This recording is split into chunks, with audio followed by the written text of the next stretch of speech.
দেখো বন্ধুরা, এগুলো সব কিন্তু আমাদের গাছের ফল। গাছও দেখাবো, শুধু ছালা হয়ে গেছে। এই দেখো, দেখো এটা এটা দিবি না? এটা কি সুন্দর ব্লার। এদিকে আবার দুধ জ্বালানো হয়ে, এটা আবার কুচি কুচি করে কাটা হচ্ছে, ভালো করে ঘন করে দুধটা কিন্তু আটানো হচ্ছে, জাল দেওয়া হচ্ছে। কুচি কুচি করে কাটা হয়ে গেছে এগুলো কিন্তু।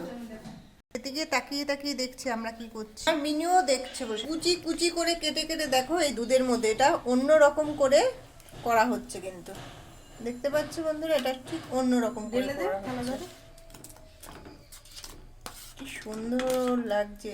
মিক্সারে দিলে একদম গোলে টোলে অন্যরকম। এইটাই ভালো তো এইটাই, হ্যাঁ, সবাই মিলে আমরা এটাই ভাল লাগছে দেখতে, তাই জন্য মিক্সারে দিলাম না। তাই জন্য কতটা দেখতে, কত সুন্দর লাগছে দেখতে পাচ্ছ বন্ধুরা। ফুটবে এটা, ড্রাগন ফলের পায়েস হবে কিন্তু, বুঝতে পারছো, যেরকম চুষি পিঠে হয় সেরকম। ভিতরে আবার গোলাপ জল দেওয়া হয়েছে। ফুটতে ফুটতে চলো তোমাদের গাছটা দেখাই। ও, তুমি খাবা? সব উত্তর দেবে। দেখো ছিঁড়ে ফেলেছে, তাই জন্য দেখানো হয়নি। কত বড় গাছ দেখতে পাচ্ছ আমাদের।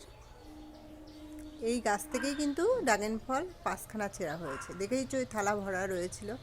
দারচিনি লবঙ্গ এর ভিতরে দেওয়া হলো। ফুটতে ফুটতে কি সুন্দর লাগছে দেখতে। দেখো এর ভিতরে চিনি এলাচ দিয়ে খুব সুন্দর লাগে খেতে গো বন্ধুরা।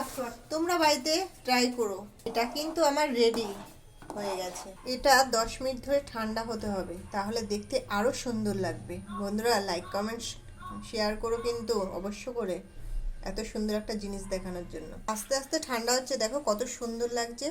টাটা বন্ধুরা, লাইক শেয়ার কমেন্ট করো। আর কিছু বললাম না, টাটা। আমার ভিডিওটা ভালো লাগলে পুরো নতুন